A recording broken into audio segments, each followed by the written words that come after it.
കാരണം ഒരു സ്നേഹബന്ധത്തിലാവുകയും പിന്നീട് ഒരു കൺവീനിയൻസിന്റെ പുറത്ത് ആ സ്നേഹബന്ധത്തെ മാറ്റി എന്നെ നിർബന്ധിച്ചാണ് ഇത് ചെയ്തത് എന്നുള്ളതൊക്കെ ചോദ്യം ചെയ്യേണ്ടിയിരിക്കുന്ന കാര്യമല്ലേ. നിർബന്ധിച്ച് ഇതൊക്കെ ചെയ്യിക്കുക എന്ന് പറഞ്ഞാൽ ഇറ്റ് ഈസ് യുവർ കോൾ അല്ലേ. അതെ, നമുക്കൊരു മോശപ്പെട്ട ഒരു ചാറ്റ് നമ്മുടെ വാട്സാപ്പിൽ വന്നാൽ പോലും ആ നമ്പർ ഒന്ന് ബ്ലോക്ക് ചെയ്യുന്നതിലൂടെ തീരാവുന്ന ഒരു കാര്യമേ ഉള്ളൂ. ഇത് എൻ്റെ ഒരു സുഹൃത്ത് തന്നെ എൻ്റെ അടുത്ത് പറഞ്ഞ കാര്യമാണ്. ഒരു ബ്ലോക്കിൽ തീരാവുന്ന പ്രശ്നമേ ഉള്ളൂ. പക്ഷെ അത് ബ്ലോക്ക് ചെയ്യേണ്ട എന്നുള്ളത് നമ്മുടെ ചോയ്സാണ്.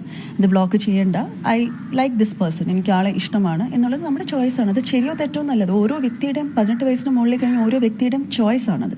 അപ്പോൾ ആ ചോയ്സ് എടുത്തിട്ട് പിന്നീട് അതിനെ മാറ്റി പറയുകയാണോ എന്ന് ചിന്തിക്കേണ്ടതായിട്ടുണ്ടെന്നുള്ളതാണ് എൻ്റെ ഇത്. രാഹുൽ ഈശ്വരൻ ഒരുപക്ഷെ ഇതിനെക്കാട്ടിലും കൺവിക്ഷൻ ഉണ്ടാവും ആ ഒരു കാര്യത്തിൽ, കാരണം കൂടുതൽ ആഴത്തിൽ പഠിച്ചതായിരുന്നു. പക്ഷേ എൻ്റെ 100% ഉള്ള എൻ്റെ ഒരു കൺവിക്ഷൻ ഇപ്പോഴും ഈ ഒരു വിഷയത്തിൽ എന്താണെന്ന് വെച്ച് കഴിഞ്ഞാൽ സ്ത്രീകൾ എടുക്കുന്ന ഒരു ചോയ്സാണ് അവരേത് റിലേഷൻഷിപ്പിൽ പെടണം. I'm talking about a fully grown up adult. 18 വയസ്സിന് മുകളിലേക്കുള്ള ഒരു സ്ത്രീ എടുക്കുന്ന ചോയ്സാണ്. ഞാൻ വിവാഹിതയാണോ, എനിക്ക് എൻ്റെ ഭർത്താവിനോടൊപ്പം ജീവിക്കണോ, അത് വിവാഹിതയായിരിക്കുമ്പോൾ തന്നെ എനിക്ക് മറ്റൊരാളോട് അട്രാക്ഷൻ തോന്നുന്നു, ഇതിലൊന്നും ശരിയും തെറ്റും ഒന്നും പറയാൻ ഞാൻ ആളല്ല. പക്ഷെ അത് ഒരാളെടുക്കുന്ന ചോയ്സാണ്. ആ ചോയ്സിൽ ഉറച്ചു നിൽക്കാനുള്ള ഒരു മനക്കട്ടി ഒരു ഗ്രോൺ അപ്പ് അഡൾട്ടിന്, അത് പുരുഷനാണെങ്കിലും സ്ത്രീക്കും ഉണ്ടാവണം എന്നതാണ് എൻ്റെ ഒരു അഭ്യർത്ഥന. കാരണം അത് ഉറച്ചു നിന്നിട്ടില്ല എന്നുണ്ടെങ്കിൽ നാളെ നമുക്ക് തിരിഞ്ഞ് ആർക്കെതിരെയും അത് വരാം. ഇപ്പോൾ ഇവിടെ നിൽക്കുന്ന പുരുഷന്മാർക്കെതിരെ നാളെ ഇങ്ങനെ വന്നുകൂടാന്നില്ല.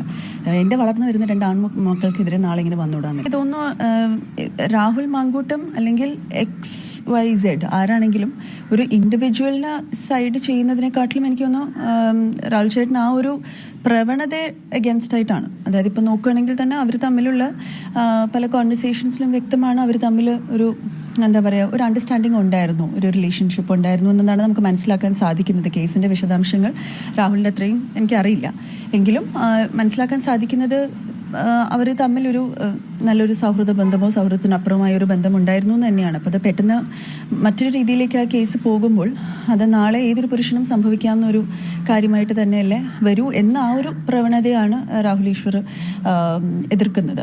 അതിപ്പം പാർട്ടി എടുത്ത തീരുമാനം എന്ത് തന്നെയാണെങ്കിലും ഇത് ശരിയായ കാര്യമല്ലേ, എന്നുവെച്ചാൽ ഈ ഒരു കോസ് ശരിയായിട്ടുള്ള കാര്യമല്ലേ. ഇത് ഒരിക്കലും ഇതൊരു പീഡനമാണെന്ന് എനിക്ക് തോന്നുന്നില്ല, മാധ്യമങ്ങൾക്ക് പോലും തോന്നുന്നുണ്ടെന്ന്. With the kind of chats and അവർ തമ്മിലുള്ള കോൺവെർസേഷൻസ് കണ്ടാൽ ഒരു പീഡനമാണോ എന്നുള്ളത് എപ്പോഴും നമ്മൾ ചിന്തിക്കേണ്ട ഒരു കാര്യം തന്നെയാണ്.